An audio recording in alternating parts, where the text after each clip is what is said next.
तर दुसरीकडे महायुतीमध्ये फूट पडल्याचं दिसून येत आहे। शिवसेना शिंदे गटाचे नेते गोपीकिशन बाजोरिया यांचे पुत्र माजी आमदार विप्लव बाजोरिया यांनी अपक्ष उमेदवारी दाखल केल्यानं अमरावतीत आता तिरंगी लढत होण्याची शक्यता आहे। पाहूया त्यावरच लोकशाही मराठीचा हा खास रिपोर्ट।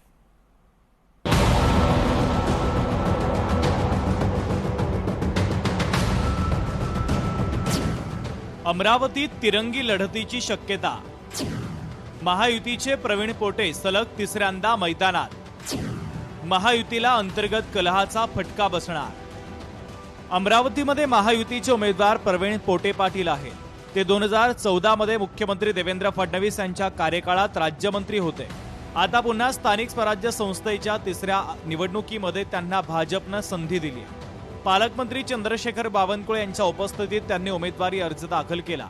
मात्र त्यांच्या उमेदवारी अर्ज दाखल करताना माजी खासदार नवनीत राणा आणि आमदार रवी राणा अनुपस्थित होते। त्यामुळे महायुतीमध्ये आलबेल नसल्याचं चित्र दिसून आलंय। नवनीत राणाजी रवी राणाजी दोघेही नाही आहेत। मी स्वतः त्यांना उमेदवारी अर्ज भरण्याकरता या ठिकाणी घेऊन येणार होतो, पण दोघेही नाही आहेत। त्यांनी मला सांगितलं की अमरावतीमध्ये आल्यावर ते माझ्याशी चर्चा करणार आहे आणि चर्चा करून या निवडणुकीमध्ये प्रत्यक्षपणे ही निवडणूक लढण्याकरता ते मदत करणार आहे। महायुतीचं संभाव्य गणित आपण पाहूयात। भाजप 150 मतं, शिंदेची शिवसेना 18 मतं, राष्ट्रवादी काँग्रेस अजित पवार 33 मतं, युवा स्वाभिमान 26 मतं, प्रहार 21 मतं, एकूण 248 मतं। महाविकास आघाडीचं संभाव्य गणित आपण पाहूया। काँग्रेस 120 मतं, शिवसेना उद्धव ठाकरे 22 मतं, राष्ट्रवादी काँग्रेस शरदचंद्र पवार 11 मतं, एकूण 153 मतं। निर्णायक भूमिका बजावणारे पक्ष MIM 16 मतं, इतर 34 मतं, एकूण 50 मतं। 2018च्या निवडणुकीमध्ये मी एकतर्फी निवडणूक नेली होती। माझ्या मतदारांसोबत कौटुंबिक संबंध आहे, सातत्यानं आणि त्यांच्या सुखदुःखात राहतो। त्यामुळे सर्व नगरसेवक मला सहकार्य करतील। महायुतीमध्ये कुठलाही अंतर्गत कलह नाही। भाजपमधील एकही मत फुटणार नाही। इतर पक्षाची मतं सुद्धा मला मिळतील असा दावा प्रवीण पोटे यांनी केला आहे। भारतीय जनता पार्टीचा एकही मत फुटत नाही याचा मला पूर्ण विश्वास आहे। भारतीय जनता पार्टी घरच्या भाकरी आणून भारतीय जनता पार्टी मोठी केलेली ही सगळी मंडळी आहेत। त्यामध्ये मला कुठे असा मनामध्ये कुठं शंकाच नाही आहे। मी त्यांना फॅमिली मेंबर म्हणून पाहतात, ते मला फॅमिली मेंबर म्हणून पाहतात। त्यामुळे मला विजय हा महत्त्वाचा आहे आणि विजय मला चांगल्या मताने मिळणार आहे, मला कुठे शंका राहिली नाही। महाविकास आघाडीकडून काँग्रेसनं नागपूरचे उद्योजक हर्षदीप देशमुख यांना उमेदवारी दिली आहे। हर्षजीत देशमुख यांचं मूळ अमरावती नव्हे तर नागपूर आहे। मात्र त्यांनी महायुतीचे उमेदवार प्रवीण पोटे पाटील यांच्यावर टीकास्त्र सोडलंय।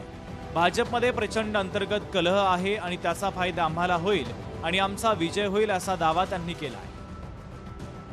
जे मतदार आहेत आपले 453 यांच्यात काही अंतर्गत कलह आहे, तर त्या कलहाचा निश्चित आपल्याला फायदा होईल। आमची एक गट्टा महाविकास आघाडीची मदत आहेच आम्हाला, तर आम्ही जिंकूनच येऊ ही शाश्वती आहे आम्हाला। अमरावती स्वराज्य संस्थेत तिरंगी लढत होण्याची शक्यता आहे, कारण अमरावती विधान परिषद निवडणुकीच्या तोंडावर महायुतीत मोठी फूट पडली आहे। शिवसेना शिंदे गटाचे ज्येष्ठ नेते आणि माजी आमदार गोपीकिशन बाजोरिया यांचे सुपुत्र माजी आमदार विप्लव बाजोरिया यांनी पक्षादेश झुगारून अपक्ष उमेदवारी अर्ज दाखल केला। त्यामुळे महायुतीच्या अधिकृत उमेदवारासमोर मोठा अपमान निर्माण झालाय। कामपद्धती त्याने पाळलेली आहे, त्याच धर्तीवर आम्ही इथे काम करणार आहे आणि त्यांनी ते सगळं आमचं पाहून त्यांनी आम्हाला आग्रह केला इथे लढायचं, म्हणून आम्ही हे निवडणूक इथून लढू। इंडिपेंडेंट आमचा मेन कॉन्टॅक्ट वोटर्स ही आहे आणि सगळे वोटर्स आम्ही बरोबर हे कॉन्टॅक्ट केलेलं आहे आणि त्यांच्या आग्रहावरच आम्ही हे निवडणूक लढत आहे। सोबतच यामध्ये वंचित बहुजन आघाडीनं सुद्धा या निवडणुकीत एंट्री घेतली आहे। वंचित बहुजन आघाडीचे युवा आघाडीचे प्रदेश अध्यक्ष आणि चांदूर रेल्वे नगर परिषदेचे नगरसेवक निलेश विश्वकर्मा यांनी सुद्धा उमेदवारी अर्ज दाखल केला आहे। नगरसेवकांच्या स्थानिक समस्या आहेत, त्या स्थानिक स्वराज्य निवडणुकीत कोणाचं लक्ष नव्हतं, म्हणून ही गोष्ट आम्ही ओळखली आणि त्यानंतर आम्ही सध्या बाळासाहेब आंबेडकरांना विनंती केली की पक्षाने ही निवडणूक लढली पाहिजे।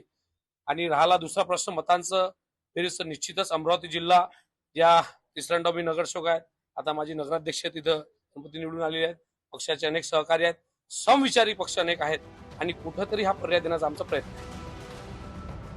अमरावतीचे स्थानिक स्वराज्य संस्थेमध्ये सध्या आकडेवारीनुसार महायुतीची मजबूत बाजू दिसून येते. सर्वाधिक मतं बघितली तर महायुतीकडे, त्यामुळे प्रवीण पोटे पाटील यांची भक्कम बाजू आहे. 2 वेळा विजयाचा त्यांच्याकडे अनुभव आहे.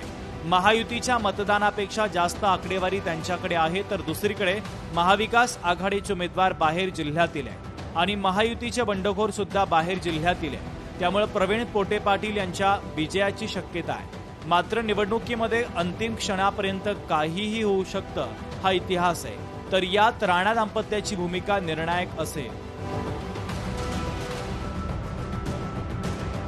सूरज दहाट, लोकशाही मराठी, अमरावती.